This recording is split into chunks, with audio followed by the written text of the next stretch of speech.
साधारण ही एक पुष्प प्रदर्शन साधारण आमचे उपवने उद्याने ह्या एक सार्वजनिक बांधकाम विभागाचा एक विभाग आहे.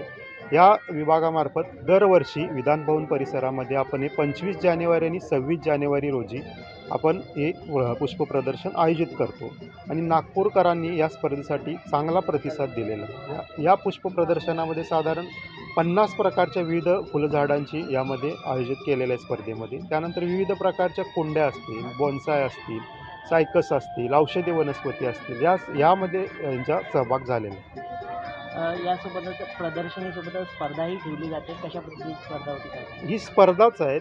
जे बागाप्रेमी, पुष्पप्रेमी आहेत ते त्यांच्या बागेमध्ये जोपासलेली फुलं असतील, चांगल्या प्रकारे मेंटेन केलेल्या कुंड्या असतील, या विविध गटामध्ये आम्ही त्याची मांडणी करून त्या स्पर्धेमध्ये त्यांना आपण बक्षिसाचं हे देखील आपण हे केलेलं असतं, जेणेकरून आपल्या नागपूरकरांना किंवा आपल्या उद्यानप्रेमी, बागाप्रेमींना या पर्यावरणाविषयी किंवा फुलांविषयी आपल्या हे वाढावा म्हणून आपण हे आयोजित करतो.